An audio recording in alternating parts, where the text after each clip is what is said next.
Ermənistan 2 ildir ki, Azərbaycanla şərti sərhəddə mühəndis istehkam işləri aparır. Today Press xəbər verir ki, bu barədə siyasi ekspert Məhəmməd Əsədullazadə bildirib. Onun sözlərinə görə Ermənistan Hindistandan aldığı artilleriya sistemlərini Azərbaycanla sərhəddə atəş nöqtələrində yerləşdirib. Ekspert Avropa İttifaqının Ermənistanın hərbi hərəkətliliyinə susqunluq nümayiş etdirdiyini vurğulayıb. Stat: Azərbaycan Ermənistanla sərhəddə hər hansı ağır silahlar yerləşdirməyib və hərbi hərəkətlilik də yoxdur. Bunu Ermənistan tərəfi də təsdiq edib. Amma Ermənistan tərəfi hər keçən gün Azərbaycanla sərhəddə qoşun növlərinin yerdəyişməsini həyata keçirir.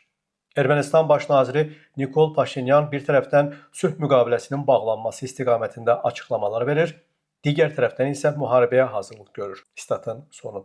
Məhəmməd Əsədullazadə Paşinyanın siyasətini bir neçə hissəyə ayırıb. Stat: Azərbaycanı Zəngəzur dəhlizi planından daşındırmaq, danışıqlarda üstünlük qazanmaq, Qubadlı və Zəngilandan bir sıra əraziləri nəzarətə almaq, Qarabağdan könüllü gedən ermənilərinin geri qaytarılmasını müzakirə predmetinə çevirmək və Qərbi Azərbaycan məsələsini gündəmdən çıxarmaq. Təbii ki, bütün bunlar xəyal olaraq qalacaq. Statın sonu. Ekspert sonda qeyd edib ki, əgər Ermənistan avanturaya gedib Azərbaycana qarşı hərbi əməliyyatlara əl atarsa, ərazi itkilərinə məruz qalacaq. Türkan İskəndərli, Namiq Abbasov, Today Press.